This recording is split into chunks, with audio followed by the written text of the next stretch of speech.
देवाभाऊंच्या मदतीने कोपरगाव पोलिसांच्या स्वप्नपूर्तीचा आनंद स्नेहलताताई कोल्हे. कोपरगाव तालुका पोलीस ठाणे इमारत आणि 64 पोलीस कर्मचारी निवासस्थानाचे उद्घाटन पालकमंत्री राधाकृष्ण विखे पाटील यांच्या हस्ते पार पडले. यावेळी माजी आमदार स्नेहलताताई कोल्हे यांची प्रमुख उपस्थिती होती. या प्रसंगी बोलताना स्नेहलताताई कोल्हे म्हणाल्या, या वास्तूचे उद्घाटन होणे हा आनंदाचा क्षण ठरला. कोपरगाव पोलीस स्टेशनची ही दिमागदार बिल्डिंग आज आपण या ठिकाणी उभी राहिलेली पाहतोय. याचं उद्घाटन होतोय आणि पोलिसांच्या हातात घराची चावी दिली जाते. हा अतिशय आनंदाचा आजचा क्षण आहे. सातत्याने पाठपुराव्याने आणि प्रयत्नाने शहरातील अनेक शासकीय इमारती उभ्या करता आल्या. त्याचा मनस्वी आनंद आणि पोलीस बांधवांच्या निवासस्थानाची इमारत 2014 ते 19 या आमदारकीच्या काळात एका कार्यक्रमाच्या निमित्ताने पोलीस स्टेशनमध्ये आले. काम आटोपून निघाले असता पोलीस बांधवाच्या महिलांनी त्यांच्या वसाहतीत येण्याचा आग्रह केला. त्यांच्या वसाहतीत गेल्यानंतर त्यांच्या आग्रहाखातर तिथं पोहोचल्यावर अतिशय वाईट अवस्था, म्हणजे पत्रे गळत होते आणि सगळी दुरावस्था झालेली. आणि म्हणून जनतेच्या संरक्षणाचं व्रत ज्यांनी घेतलं, रात्रंदिवस पोलीस बांधव आपल्यासाठी झटत असतात, कष्ट घेत असतात, त्यांची ही अवस्था पाहून, वेदनादायी चित्र बघून मी माननीय तत्कालीन मुख्यमंत्री, त्यावेळी गृहमंत्री देवाभाऊ त्यांच्याकडे ही व्यथा मांडली आणि लगेचच पोलीस स्टेशनची इमारत, पोलीस बांधवांचे निवासस्थान यासाठी त्यांनी मान्यता दिली आणि 28 जानेवारी रोजी याची निर्मिती झाली. तेव्हापासून या इमारती उभ्या होईपर्यंत देवेंद्रजी फडणवीस साहेबांकडे सातत्याने पाठपुरावा केला. याचा आवर्जून उल्लेख मी का करत आहे, ती एका पोलीस स्टेशनवर हा भार होता. मग तत्कालीन गृहराज्यमंत्री रामभाऊ शिंदे हे होते आणि त्यावेळी त्यांनी कोपरगाव ग्रामीण आणि शहर असे 2 पोलीस स्टेशन वेगवेगळे निर्मिती केली. त्याही बद्दल त्यांचे मी मनपूर्वक या निमित्ताने आभार मानते. आणि या पोलीस स्टेशनच्या निर्मितीच्या वेळी उद्घाटन ज्यावेळी झालं 28 जानेवारी 2015 रोजी स्वर्गीय कोल्हे साहेब उद्घाटनाला उपस्थित होते. त्याचीही मला आज आवर्जून आठवण होते आहे. आणि इथे कार्यरत असलेले सर्व पोलीस अधिकारी, कर्मचारी बांधव निश्चितच आपल्या कर्तव्याशी ते प्रामाणिक राहत आहेत. आणि आज साहेब म्हणाले तसं या घरामध्ये पाडव्याच्या दिवशी नवीन घरामध्ये प्रवेश करून सगळे गुढ्या उभारतील, असा हा आजचा आनंदाचा क्षण आहे. निश्चितच पालकमंत्र्यांचं वेळोवेळी सहकार्य लाभलं, त्यांचेही मनापासून आभार. आणि पोलीस बांधवांना आजच्या दिवशी मनपूर्वक खूप शुभेच्छा, आपलं अभिनंदन करते. धन्यवाद. पोलिसांच्या कल्याणाच्या दृष्टीने आणि त्यांच्या कामामध्ये चांगल्या प्रकारची गती येण्याकरता हा जो उपक्रम माननीय मुख्यमंत्री देवेंद्रजी फडणवीस साहेबांनी घेतला, आपल्या सर्वांच्या दृष्टीने मला वाटतं ही अतिशय अभिमानाची गोष्ट आहे. आजही मुंबईच्या पोलीस हाऊसिंग करताना घेतलेला पुढाकार, पण तुमच्या पोलीस हाऊसिंगच्या आपल्या प्रमुख डीजी आहेत त्यागी मॅडम, आणि आता नव्यानं पोलीस हाऊसिंग बोर्डाचे अध्यक्ष म्हणून चहेल साहेबांची निवड झाली, जे आपले अपर मुख्य सचिव होते. यातूनच सरकारची बांधिलकी पोलीस विभागाच्या करता किती, पोलिसांच्या कल्याणासाठी किती सरकारची बांधिलकी हे त्यातून स्पष्ट होतं. आज आपल्या पोलीस स्टेशनच्या इमारतीमध्ये याच्यासाठी तत्कालीन आमदार अशोकरावजी काळे यांनी घेतलेला पुढाकार, त्यावेळेचे आमदार स्नेहलताताई कोल्हे यांनी घेतलेला पुढाकार, आणि विशेष करून आशुतोष काळे यांचं मी अभिनंदन करीन की आपले स्वर्गीय उपमुख्यमंत्री अजितदादा पवार यांच्याकडून त्यांनी जो मोठ्या प्रमाणात निधी आणला, पण त्याचा परिणाम आपल्याला हे पोलीस स्टेशन आपल्या ठिकाणी इमारती पूर्ण करता आल्या. आणि म्हणून आज संकुलामध्ये येत असताना मला विशेष आनंद होतोय आणि अपेक्षा आहे मला की या संपूर्ण इमारतीच्या कामाला गती देताना आणि इमारत पूर्णतेला जाताना त्यातून त्याच पद्धतीने न्याय देण्याची अपेक्षा जनतेच्या मनामध्ये राहील. आणि अशा अपेक्षा, जनतेच्या अपेक्षा निश्चितपणे आमचा पोलीस विभागातला कर्मचारी असेल, अधिकारी असेल, तो पूर्ण करील, याच्याबद्दल माझ्या मनात काही संधी नाही आहे. आज आपल्या जिल्ह्यामध्ये मोठ्या प्रमाणामध्ये अंमली पदार्थाची तस्करी होताना दिसते. कारण हा जो आपला नॅशनल हायवे आहे म्हणतो दिल्ली बँगलोर तो आपल्या जिल्ह्यातून जातो. 2-3 नॅशनल हायवे आता जिल्ह्यातून जोडले जातात. समृद्धी आपल्या जिल्ह्यातून जातो. अनेक मार्गानं या तस्करांनाही आता जिल्ह्यामध्ये शिरपात करण्याची संधी मिळते. आपल्याकडे असणारा पोलीस दलाचं जे मनुष्यबळ आहे त्याची संख्या कमी आहे. अधिक 500 आपल्याला कर्मचारी द्यावे अशा प्रकारची विनंती आपण माननीय मुख्यमंत्री महोदयांनी केलेली आहे की ज्यामुळे या सगळ्या तस्करी वाढत चाललेली किंवा गुन्हेगारांना त्या ठिकाणी मग आपल्याला अटकाव करण्यामध्ये मदत होईल. कारण कमी पोलीस संख्येवर मला वाटतं हे काम करणं इतकं अवघड आहे. आणि त्यामुळे जरी आपल्या अधिकारी, पोलीस अधीक्षक, अधिकारी, कर्मचारी जरी किती आपल्या स्वतः ठिकाणी स्वतःला झोकून देऊन काम करत असले तरी अनेक वेळा आपल्या पोलीस कर्मचाऱ्यांना मग इतके सणवार आले, जयंती सोहळे आले, अनेक आमचे दौरे आले, सगळ्या कामाला तुम्हाला वेळ द्यावा लागतो. त्यामुळं कर्मचाऱ्यांना त्यातून मग जी काही वेळ मिळेल त्यातून आपल्याला त्या ठिकाणी त्या कामामध्ये वेळ त्या ठिकाणी आपण देतो. खरं म्हणजे मी घारगे साहेबांना विनंती करणार आहे की जिल्हा अंमली पदार्थ मुक्त करण्याचा आपण एकदा एक मोठं धाडस करा. आजची पिढी त्यामुळे अतिशय बरोबर होत चाललेली आहे. महाविद्यालयाच्या बाहेर सर्वेक्षण तुम्ही CCTV बसवा, आम्हाला पैसे मागा. मी सगळ्या महाविद्यालयाच्या बाहेर CCTV देण्याचं काम जिल्हा नियोजन मंडळातून करण्याची माझी तयारी आहे. सगळ्या महाविद्यालयाच्या बाहेर, ज्यामुळे या ठिकाणी कोण येतात त्याचे सगळे फीड जो आहे तुमच्या तालुक्यात लोकल पोलीस स्टेशनला जोडून घ्या. आता तुमचं कमांड सेंटर आपण तयार केलेलंच आहे. ते कमांड सेंटरला आपण जोडून घ्या.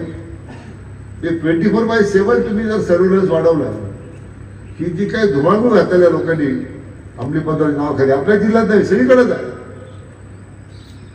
MD ड्रग आहेत, गुटखे आहेत. गुटखर बंदी असताना समोरच पानटापराच्या भले मोठ्या त्या गुटख्याच्या पट्ट्या लावलेल्या आहेत. हे सगळं मला वाटतं एक धाडस करून आपल्या जिल्ह्याचं वेगळं वैशिष्ट्य आहे की या जिल्ह्यामध्ये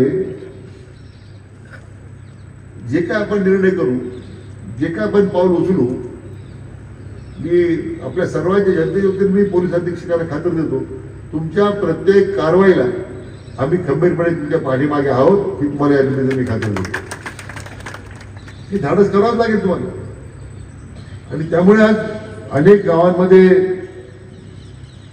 शहरांमध्ये, लोकांच्या कुटुंबामध्ये अंमली तस्करीचा होणारा जो प्रयत्न त्या ठिकाणी आता मला सांगायला आनंद होतो की आपल्या देशाचे गृहमंत्री आदरणीय अमित भाई शाह यांनी आता तर अंमली पदार्थ विरोधात विशेष मोहीमच उघडलेली आहे. म्हणतो राज्याला त्या सूचना गेल्या असं माझं मत आहे. म्हणून आता केंद्रीय नेतृत्वानं त्याची दखल घेतली आहे. याचा तुम्ही विचार करा की या अंमली पदार्थाचं जी काही गुन्हेगारी आहे त्याच्या संदर्भातले जे गुन्हेगार आहेत ते त्याचे किती मोठ्या प्रमाणात ते वाढत चाललेले आहे. मी आपल्या जिल्ह्यापुरतं बोलत नाही. ज्या आधी केंद्रीय गृहमंत्री स्वतः लक्ष घालत आहे, देशाला लागलेली कीड आहे आणि आपल्या राज्याला लागलेली कीड आहे. स्वतः माननीय गृहमंत्री देवेंद्रजी फडणवीस साहेब यासाठी विशेष पुढाकार त्यांनी घेतलेला आहे. गुन्हेगारी रोखणं हा भाग झालाच आहे.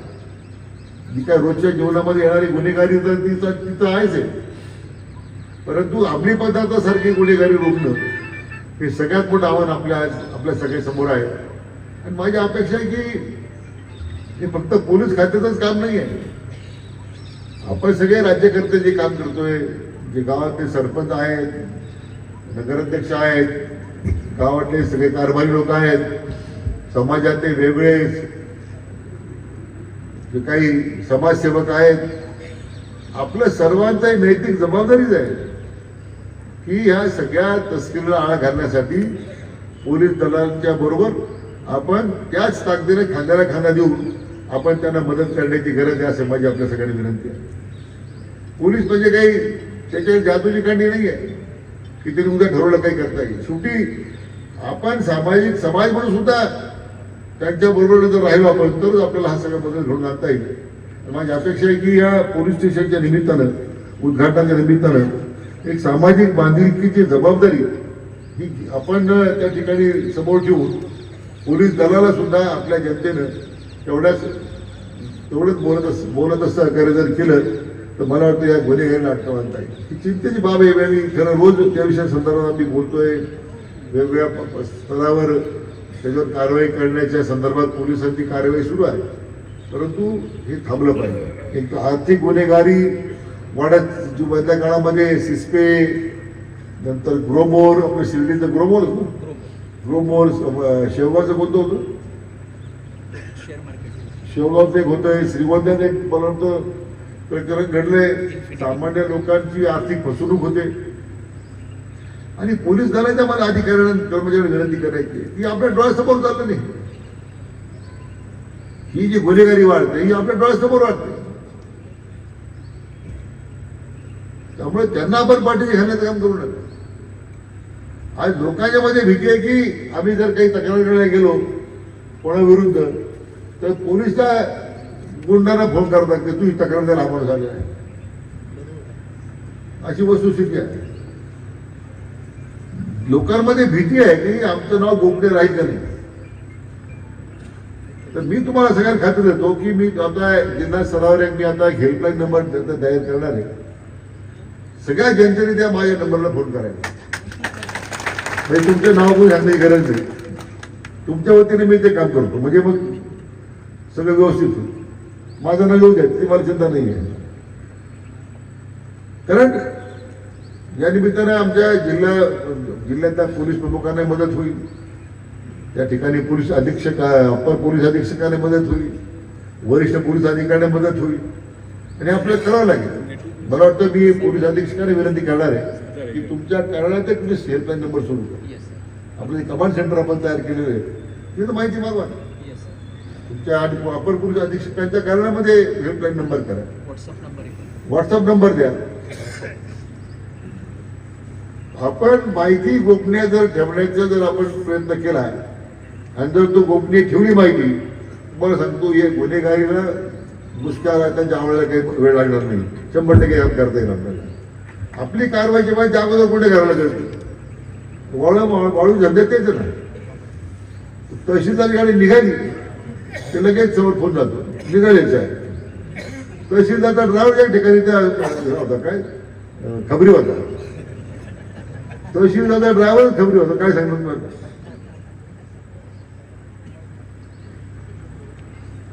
आणि मग हे लोक कळवतात तहसीलदार निघाले.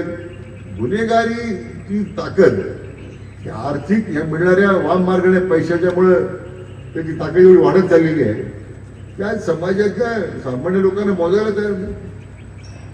ग्रामपंचायती भांडणं कशामुळे वाढले, हा जो हरामाचा पैसा येतो गुन्हेगारीमध्ये त्याच्यामुळे गुन्हेगारीचं बळ वाढत चाललं आणि त्यातून मग त्यांना राज्यश्री मिळतो आमच्यासारख्या लोकांकडून, त्यामुळे ते फपवत चाललं. त्याला पोलीस दलात मी दोष देत नाही, आम्हीच राज्यकर्ते अशा अवैध धंद्याला ज्यावेळी आम्ही आश्रय देतो त्यांना पाठबळ देतो, पोलिसही काय करतील आम्ही जरा फोन करतो साहेब काय आपला माणूस आहे पाहून घ्या जरा. आता गुन्हेगार आपला म्हणून कधी पण झालाय मला समजायला तयार नाही, म्हणजे पोलीस काय करतील. त्यामुळे आपण जसे पोलीस कर्मचारी काही प्रमाणात दोषी असतील, आपण हे दोषी आहोतच ना.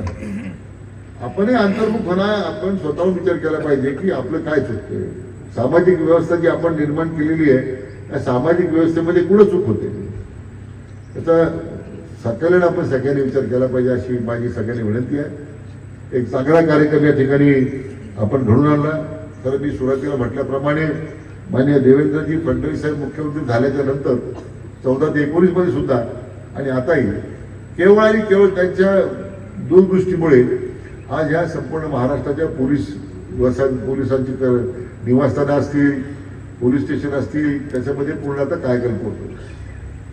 आज फोरेन्सिकच्या व्हॅन्स आपण देणार आहोत ना, प्रत्येक पोलीस मला वाटतं DYSPच्याकडे एक फोरेन्सिक व्हॅन देणार आहोत आपण. एका वेळी त्याच्यामध्ये 32 टेस्ट होणार त्यामध्ये एकाच वेळी. त्याच्यामध्ये स्टाफ दिलेला आहे, अत्याधुनिक प्रकारची यंत्रणा आहे. म्हणजे अशा ज्या घटना घडतात मग ते सॅम्पल पाठवा, ते 8-8 दिवस येत नाहीत, गुन्हेगारीच्या बाबतीमध्ये गुन्हे दाखल करण्यामध्ये विलंब होतो. विलंब झाला म्हणजे लोकांचा गैरसमज होतो. पण या फॉरेन्सिक व्हॅन दिल्यामुळे आता ताबडतोबीनं त्याच्यामध्ये 32 केस लगेच होतील आणि गुन्हे त्या ठिकाणी गुन्हे दाखल करण्यामध्ये मोठी मदत आमच्या पोलीस यंत्रणेला मिळणार आहे. ही सुद्धा एक मोठं पाऊल माननीय देवेंद्रजींनी त्यासाठी उचललेलं आहे.